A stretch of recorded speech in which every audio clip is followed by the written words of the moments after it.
She didn't just ruin the tree. She destroyed a 150-year legacy, and then waited for me to apologize for her crime.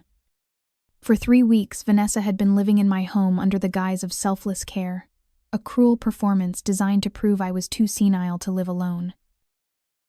She thought because I was quiet I was weak, a delicate little woman who would collapse into a panicked, sobbing mess when she saw my life's work disintegrate. She didn't know I had installed the tiny military-grade camera disguised inside a $2 plastic moisture meter before she even stepped across the threshold. I let her smirk behind my back. I let her sign the paperwork for the competency hearing. I was waiting for her to commit a felony. Vanessa was the kind of person who weaponized every breath, turning every moment into a performance of long-suffering martyrdom. I remember years ago when Robert told me he was moving for his job. I used $300,000 from my medical retirement payout to save his failing venture just so he could stay close to me. I drained the capital I had spent 40 years accumulating, telling myself that proximity was worth more than money. Now she called me dependent, constantly whispering to Robert about my frail finances. While I had given up the security of my golden years for my son, she was busy performing the cold actor routine, making everyone believe she was the saint protecting me from myself. I saw through her instantly, but I held my tongue. I had to wait until she made a move that was official, undeniable criminal. My patience was rewarded 2 weeks in, when she decided to attack my most sacred thing, my bonsai collection. The tree was a Japanese black pine, nearly 150 years old. It wasn't just a plant. It was my therapy, my legacy, a living sculpture I had nurtured since I was a resident surgeon at the county hospital. Vanessa saw it as nothing more than an expensive obstacle to her complete control of the living room. I was in my study when I heard the sharp, low thwack sound, a surgeon knows intimately. It was the sound of a clean, cold cut. I waited exactly 60 seconds before walking out, my spine perfectly straight, my hands folded neatly. There was Vanessa standing over the pine, her face twisted in a mask of saccharine distress. She was holding a small pair of pruning shears, my shears. The beautiful tree, the product of a lifetime of patient work now, had a deep, deliberate slit in its main root ball, the fibrous anchor that gave it life. "Oh, Mom, I'm so sorry," she wailed, pitching her voice just loud enough for the smart speaker in the kitchen to pick up. Her voice was too loud, too high-pitched, a poorly calibrated instrument trying to mimic grief. I was just trying to trim the little dead parts, and I must have slipped. "Look at the root. It's all rotten. It must be old age, Doris. I'm just so worried about you not noticing the signs of decay." She didn't know that I had already seen the specific angle of the cut, the clean slice that only a new sharp blade could make, not a dull old pair of shears. This wasn't decay. This was crisis sabotage. I knew she was sending a photo of the rotten root to Robert right at that moment, framing it as proof of my neglect. I simply leaned down, inspecting the damage with the detached curiosity of a medical examiner. I didn't yell. I didn't cry. My calm was my most potent weapon. "It is a tragedy," I said, my voice steady. "A genuine shame. I suppose I should check my logs. The old moisture meter I use has been acting up. Robert said he'd replace it, but perhaps before he does, I should check the recordings. I thought I saw the gardener earlier, and if the meter recorded him being careless, I'll have to report it to the guild." Vanessa froze, the fake sympathy, draining instantly from her face. She knew the moisture meter was always stuck in the bonsai pot. What she didn't know was that the camera was a pinhole lens impossible to spot unless you knew exactly where to look on the sensor pad. She thought the recording meant a traditional camera, and she panicked. A recording, she stammered, her gaze darting to the meter. "Oh, Doris, you know those old things never work. They're useless, like all those old tools you keep." She was fishing, trying to assess the threat. I ignored her, walking away to retrieve my tablet. My heart wasn't pounding. It was running a cool, logical algorithm. I needed her to panic. I needed her to self-incriminate. I waited until Robert called back hours later, his voice tight with fake concern. Mom, Vanessa told me about the bonsai. She's so worried you're losing track of things. She even mentioned you rambling about some recording device. That was my cue. I opened the file I had already downloaded. I'm fine, Robert, I said calmly. But you know how I am with records. I backed up the camera's clip before it broke entirely. It didn't catch the gardener, but it did catch something interesting. I played the 6-second clip. It wasn't the root cutting. It was a close-up fisheye shot of Vanessa alone 3 minutes after the cut. Her eyes were wide, darting from side to side. Her hands were shaking violently as she frantically ran her fingers over the pot and the soil, searching for the recording lens she expected to see. The audio only captured her quick, shallow breathing, a textbook case of acute panic. Robert was silent when the clip ended. What was that? He finally asked, his voice now laced with genuine confusion. That I said, putting the emphasis on the single word, was the face of a woman who just committed an accident and is desperately trying to hide the evidence. It proves that she knew she had done something wrong and was willing to panic about it before you even got home. It proves her instability, not mine. I have remained perfectly calm. I had proven her guilt, not of the crime yet, but of the intent to conceal and the intent to gaslight. The seed of doubt was planted, ready for the next round. I had let her attack my legacy, and in return I had stolen the most valuable thing she owned, her perfect, impenetrable mask of innocence. I wonder what her next move will be now that her panic has been recorded for posterity. Vanessa's silence after the video clip was not defeat.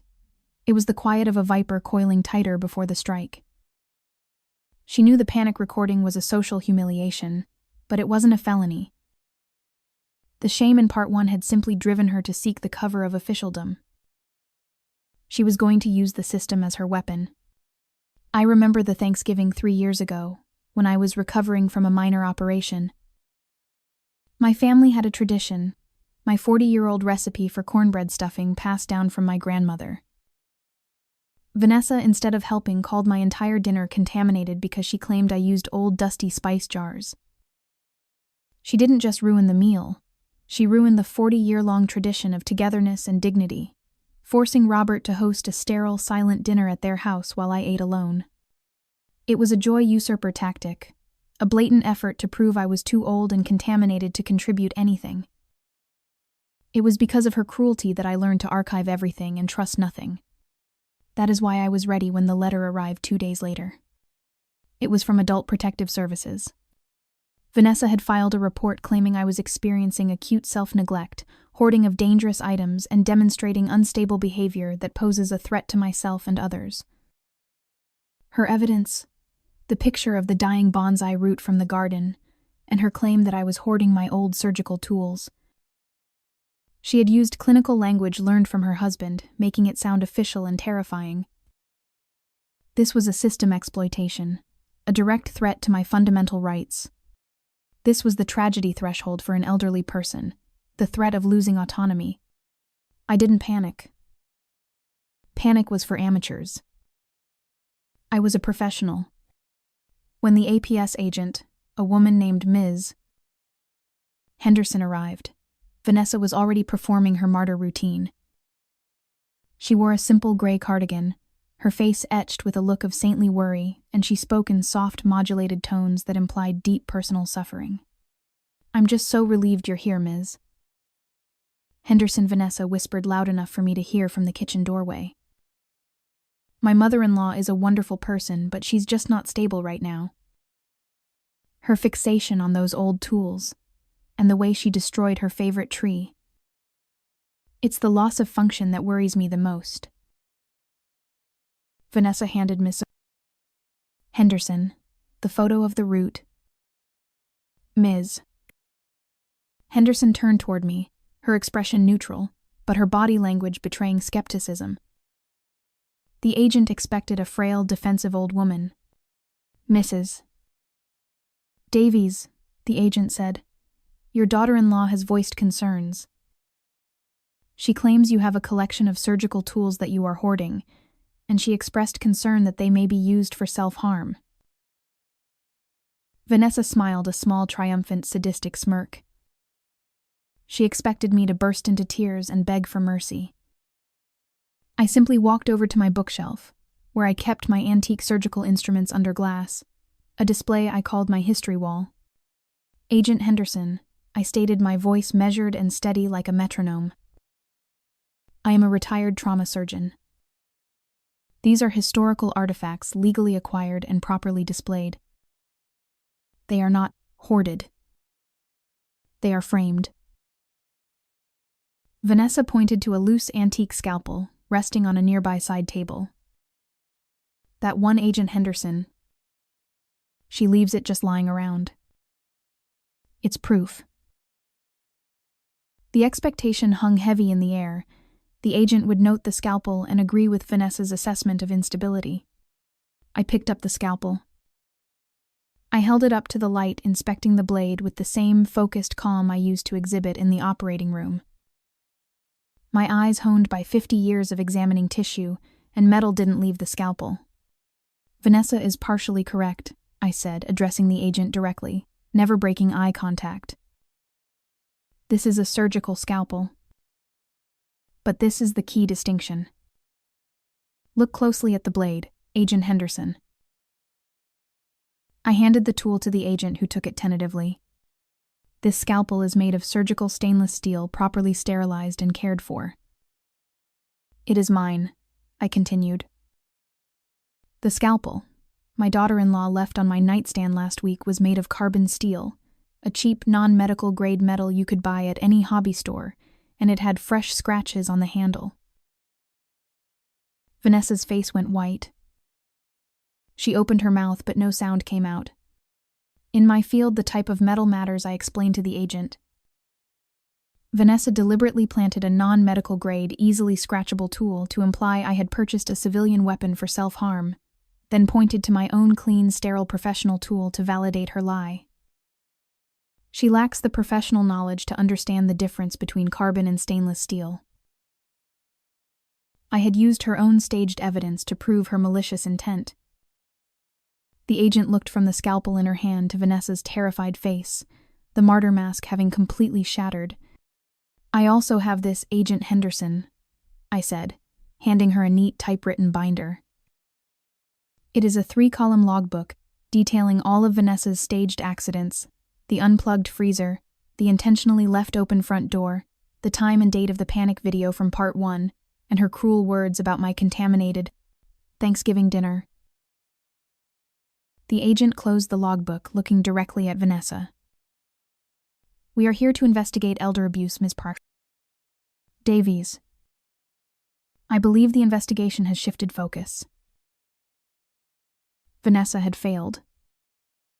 She had tried to weaponize the system, and I had used the system's logic, proof, evidence, and professional competency to turn the cannon directly back at her. The agent packed up her papers and left, but not before delivering the final quiet blow to Vanessa's facade. Ms. Henderson, I heard Vanessa stammer, her voice thin with desperation. You can't just leave. She needs supervision. The agent paused at the door. Ms.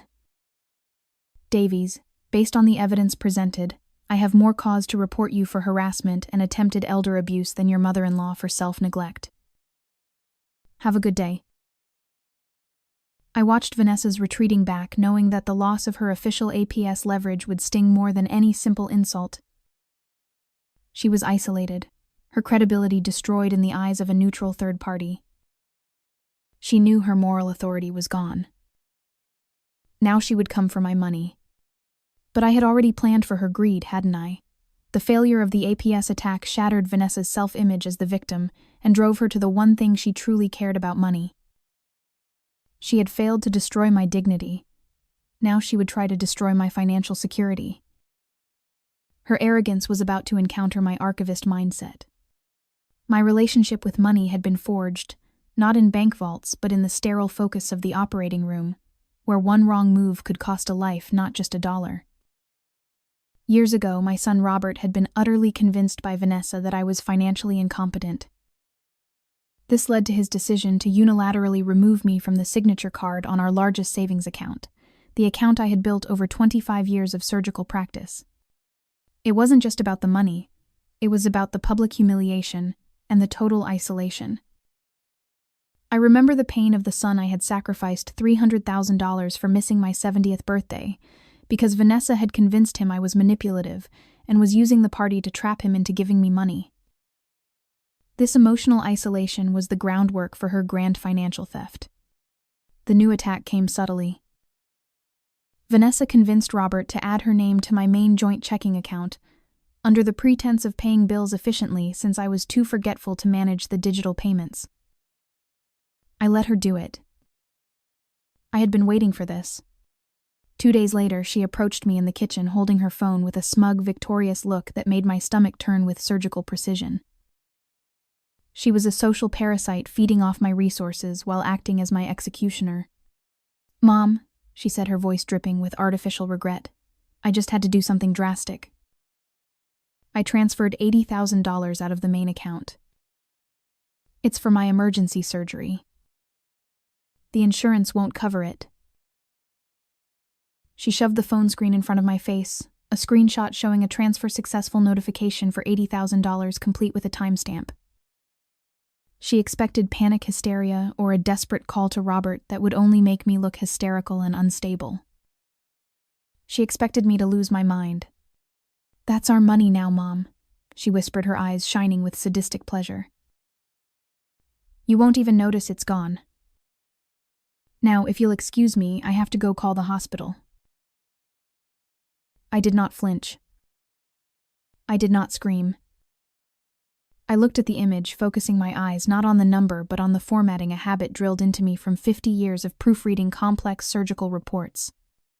"That's fascinating, Vanessa," I said, my voice calm as lake ice. "But I don't understand." She leaned in, her gloating evident. "Don't understand what, Doris? It's gone. It's done." I pointed a single steady finger at the upper corner of the screenshot. The bank's logo. The decimal point font. Vanessa frowned, confused. "The bank changed that logo and the decimal point font 5 years ago," I explained patiently. "They haven't used that specific template since 2020. This is an old public template you found on the internet and manipulated r.com. The transfer is fake." Her arrogance had blinded her. She had been so focused on making the numbers look real that she had missed the tiny permanent changes in corporate branding, the kind of detail an archivist or a dedicated proofreader like me would instantly spot. She started to sweat her denial, weak and useless. I don't know what you're talking about, Doris. You're just confused." He ignored Herr Denier. I took my separate cell phone, the one Robert didn't know about, and put it on speakerphone, dialing the bank manager. Not just any bank manager, but my friend Shirley, who I played bingo with every Tuesday. Shirley answered on the second ring. "Shirley, dear, it's Doris. Quick question. Did anyone try to move $80,000 from my main checking account today?" The moment I asked the question, Vanessa's breath hitched a strangled sound of total terror. She now knew the screenshot was irrelevant. The true fate of the money was about to be revealed. Shirley's voice, calm and professional, came through the speaker. "Why, yes, Doris. A transaction for that amount was attempted about 30 minutes ago, but it was flagged. The 3-digit safe word was not used. No funds were transferred and security was notified immediately. Is everything all right, dear? I tried to call you back." Vanessa was defeated. Not by a lawyer, but by the loyalty of a bingo partner and the logic of a secret safe word I had insisted upon 10 years ago. The transfer successful image was a lie, and the $80,000 remained safely in my account. She had attempted financial destruction, and I had exposed her as a common arrogant fraud. She stood, frozen, her eyes wide, staring at the phone. She had been publicly humiliated in her attempt at financial theft right in the heart of the home she coveted. I saw a dangerous, simmering rage ignite behind her eyes, the look of a cornered animal. I knew the next attack would be physical, destructive, and final. She would go for scorched earth. I knew she couldn't stop herself now. I had stolen her money and her power, and her only recourse was destruction. Vanessa's face frozen in a mask of realization and utter terror after the phone call to the bank was the final undeniable signal. She had exhausted all her legal and subtle psychological attacks. She had nothing left but pure, unadulterated rage, the narcissistic rage of an exposed predator. She would go for scorched earth. I had expected her to flee, but arrogance always demands a final dramatic spectacle. I was in the garage calmly sterilizing my bonsai tools, a habit instilled by decades of surgical protocol, when I heard the high-pitched manic screaming from the backyard. The sound was not grief, it was pleasure. I didn't rush out. I moved with the purposeful calm of someone walking toward an anticipated disaster. The destruction was complete. Vanessa had dragged the entire remaining collection of bonsai trees, the 150-year-old black pine and the 23 younger specimens, out onto the patio. She had purchased a large bottle of pure chlorine bleach, the kind used to clean surgical tools. Now she stood over the wreckage, pouring the caustic liquid onto the fragile root balls. The sickening smell of chlorine and dying wood hung in the air. This was her tragedy threshold finale, total legacy destruction, an act of calculated vandalism targeting the one thing she knew I could not replace.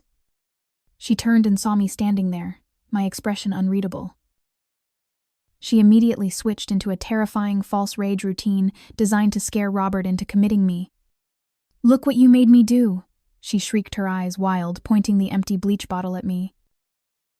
"You did this, you pushed me. You're unstable, Doris. You were muttering about the trees, saying they had to be purified. You did this yourself, and now you're trying to frame me." She was attempting to frame the scene as a psychotic break and a self-harming act on my part, with the bleach bottle serving as the physical prop. Her goal was to ensure Robert, who was minutes away, would arrive and have no choice but to call for a psychiatric committal. I stood silent, letting her rage wash over me. I looked at the destroyed trees, then down at the bleach bottle she had carelessly dropped onto the kitchen counter.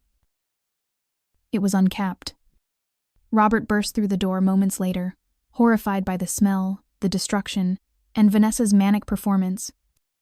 "What happened here?" he yelled, looking from the dead trees to his screaming wife, then to me, the calm center of the storm. Vanessa latched onto him, trembling dramatically. "She did it, Robert," she snapped. "Look at the bleach. She tried to poison them. You have to call someone. She's a danger to herself." This was the final, desperate, third-party gaslight. The expectation was overwhelming. The bleach, the dead trees, the screaming wife, all the visual evidence pointed to my instability. Robert was visibly shaken, his loyalty to his mother, wavering under the sheer weight of the staged disaster. I ignored Vanessa completely.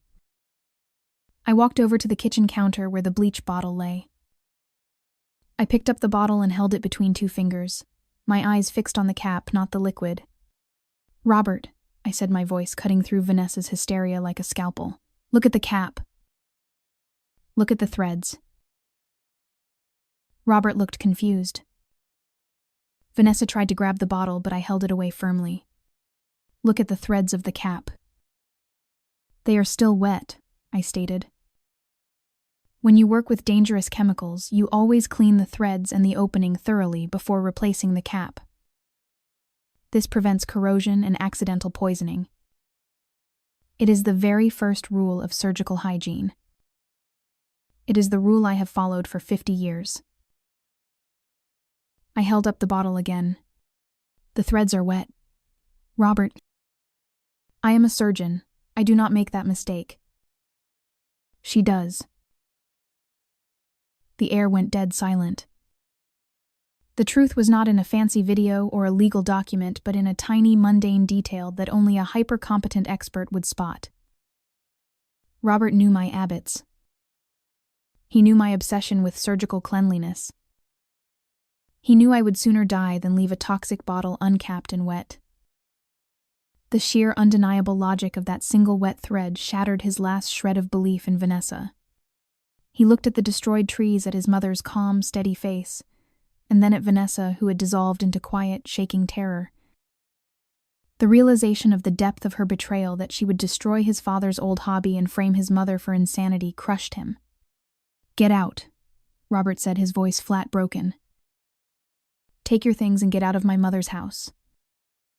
Now." Vanessa was rejected publicly, and finally, her legacy destruction attempt had only caused her own total isolation and betrayal. She staggered back, the humiliation searing her. I saw her eyes flick toward the study where she knew the computer was Aimain. Her final move would be to delete the remaining evidence and flee.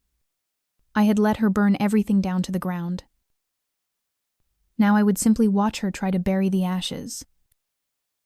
Vanessa's rejection was total and final. The sound of Robert's voice telling her to leave was the sound of her world collapsing. She had lost her leverage, her shield, and her home. Now she would try to ensure that when she ran, I would have no proof to follow her. I sat with Robert in the living room, the sickly sweet scent of the chlorine and dying wood still hanging in the air. The silence between us was heavy, filled with the devastating reality of his wife's sociopathic cruelty. I had been waiting for this moment of quiet resolution for years, ever since Vanessa had begun her systematic campaign to erase my relevance. I remember the day she threw out my old surgical textbook, claiming it was irrelevant junk and mocking my life's work as a surgeon, a lifetime of dedication reduced to paper for the recycling bin. She thought that by throwing away the textbook, she was throwing away my past.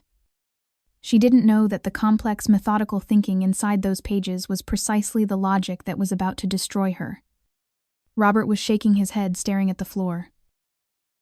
"The bleach, Mom.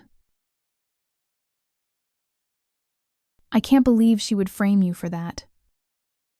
She would have had you committed." "She would have," I agreed, my voice flat. "But that is why we do not rely on hope, Robert. We rely on protocol." My voice cut through his grief when I heard the ping from my study. "Robert, go check the server log," I instructed. "She's trying to delete the evidence." Vanessa, still in the house grabbing her bags, had gone straight to her phone and accessed the primary cloud server where the moisture meter video was initially saved.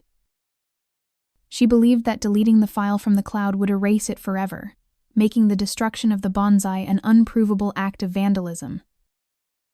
This was her final arrogant social parasite attempt to cover her tracks. Robert returned moments later, his face pale with panic. "It's gone, Mom," he whispered, defeat washing over him. The root-cutting video, she deleted the file. "It's not there. We have no proof." The apparent loss hung heavy in the air. Robert, still thinking like a civilian, believed that one source of truth was the only source of truth, and that Vanessa had won the final round. I stood up, walking calmly to my desk. I reached into a small locked drawer that contained my archivist's junk, old receipts, spare change, and a single military-grade encrypted hard drive that looked like a common, slightly large USB stick. I plugged the drive into the computer. Robert watched, his eyes wide with a mixture of terror and hope. "When I was teaching surgical residents, we had a rule, Robert," I said, looking at him with the unflinching stare I once reserved for the chief of staff. "Before a major procedure, you always verify the patient's information on 3 separate systems. We never rely on a single source of truth." I clicked the mouse. A folder opened. Inside were 3 files: the 6-second video clip of Vanessa's panic search, the full uncut video of her meticulously cutting the root, and the new 45-second video of her pouring bleach and screaming hysterically. "This is copy number 1, son," I concluded. It was backed up 2 days after she cut the root. She deleted the decoy. The twist was complete. I had won by applying the surgical protocol of redundancy to my personal life. Vanessa was not defeated by a lucky break. She was defeated by my methodical professional competence. Robert looked at the drive, then up at me, his eyes full of a heartbroken awe. "Mom, I'm calling the police." Vanessa was arrested 30 minutes later as she tried to pull her last suitcase out of the house. The police, armed with the undeniable video evidence of felony property destruction, attempted grand theft, and the APS agent's report, took her away. I watched from the window as the entire neighborhood looked on. She was crying, but not from remorse. It was the tears of a monster who had lost her power and was facing total destruction. Later that evening, the smell of chlorine was slowly dissipating. Robert, utterly remorseful, was gently working to save what little he could of the smaller bonsai specimens. I stood by the window, feeling the profound, clean clarity of freedom. Vanessa had tried to erase me, steal from me, and frame me for insanity. Her cruelty was a calculated risk, but her arrogance was the true flaw. She underestimated the one thing no surgeon ever loses: the quiet, methodical dedication to protocol and detail. She was gone. My dignity, my financial security, and my life's work were safe.